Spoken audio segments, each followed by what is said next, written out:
नए दिन की शुरुआत में आपने एक दो विषय पढ़ लिए हैं। ऊर्जा को बनाए रखने के लिए और नई ऊर्जा को संचालित करने के लिए एक बार सभी लोग अपने हाथ ऊपर करेंगे ऐसे और दोनों हथेलियों को रगड़ेंगे आपस में, जैसे हम कर रहे हैं। हथेलियों में गर्माहट आ गई होगी। अब आप इसको अपने चेहरे पर फेर लेंगे। आप अच्छा महसूस कर रहे होंगे, आपको एक ताजगी का एहसास हो रहा होगा। हमने ऐसा इसलिए किया क्योंकि मेरा नाम अंजलिका अवस्थी, मैं संस्कृत की अध्यापिका हूँ और संस्कृत पढ़ने में सबको एक अलग सी घबराहट होती है, क्योंकि आजकल हिंदी, इंग्लिश, मैथ, साइंस सब पढ़ना चाहते हैं, लेकिन संस्कृत पढ़ने से लोग पीछे हटते हैं। तो संस्कृत को पढ़ने के लिए आवश्यकता भी है और आवश्यक भी है पढ़ना, क्योंकि हम इससे पीछे नहीं हट सकते, ना इससे हम भाग सकते हैं। तो आज मैं आप सभी को संस्कृत क्या है, इसकी उत्पत्ति कहाँ से है और क्या आवश्यक है सबसे पहले जानना, ये बताऊंगी। मेरा विषय है संस्कृत। तो संस्कृत जो शब्द जो है सम, उपसर्ग, क्रियाधार और अर्थ प्रत्यय के योग से बना है। सम का अर्थ होता है कि अच्छे ढंग से, क्रिया माने करना और अर्थ प्रत्यय लग जाता है तो वो किया हुआ होता है, यानी कि अच्छे से जो किया जाए या अच्छे ढंग से जो कार्य किया जाए, अर्थात संस्कारित रूप से। हम कोई कार्य करते हैं, अच्छे ढंग से करते हैं तो लोग कहते हैं कि अरे वाह, इसमें तो बड़े अच्छे संस्कार हैं। तो जो संस्कारों को जन्म देती है वही हमारी भाषा है संस्कृत। संस्कृत भाषा हो या हिंदी हो या अंग्रेजी हो, हर एक भाषा के दो पार्ट होते हैं, दो माध्यम होते हैं, साहित्य और व्याकरण।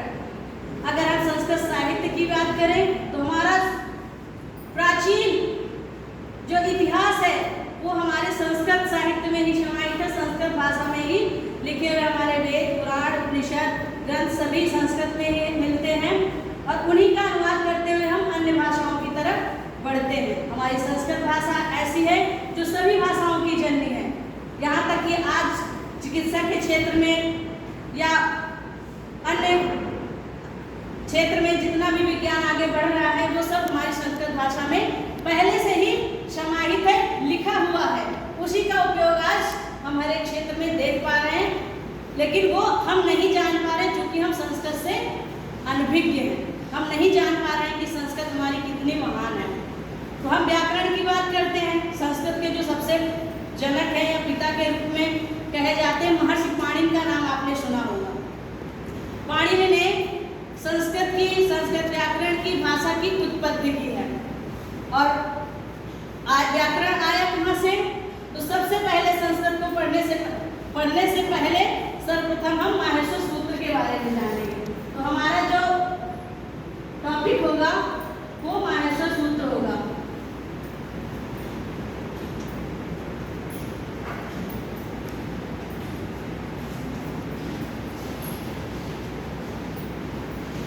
माहेश्वर सूत्र जैसा कि नाम से ही लग रहा है, महेश अर्थात भगवान शिव, शिव के द्वारा दिए गए सूत्र। माहेश्वर सूत्र को हम शिव सूत्र के भी नाम से जानते हैं।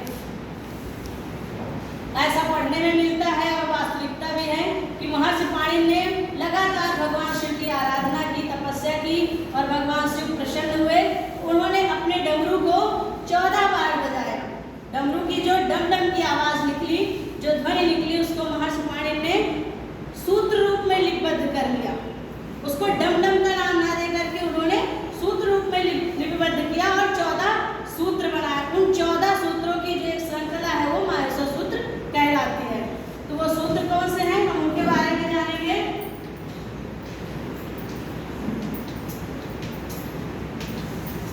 पहला है अयुण, दूसरा है ऋग्वेद,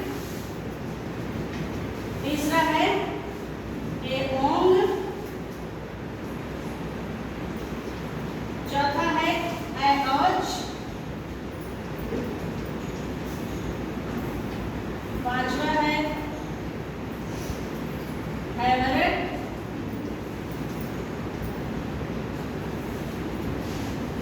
छठा है नड़,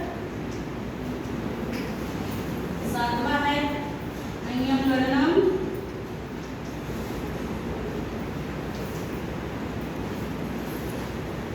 आठवां है छठैया,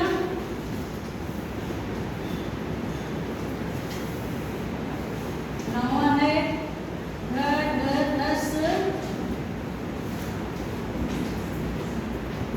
दसवां है जब गढ़ दस,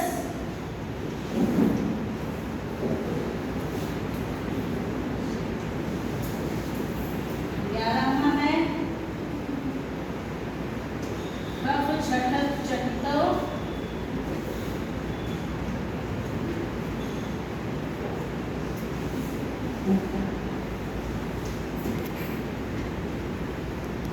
12वां है कपय, 13वां है सर, और 14वां है हर। ये आपके 14 माहेश्वर सूत्र है। अब सबसे ज्यादा कठिनाई आपको लग रही होगी कि इनको पढ़ेंगे कैसे, तो पहले एक बार हम पढ़ेंगे और हम चाहेंगे कि आप लोग भी उच्चारित करें। पहला अयुण, ऋऋ, एओंग, अयोच, ऐवरट, लड़, अय्यम गणनम, छमैया, गढ़दस, जब गढ़दस, खब छठत चटतो, कपय, सर, हल। ये 14 माहेश्वर सूत्र है।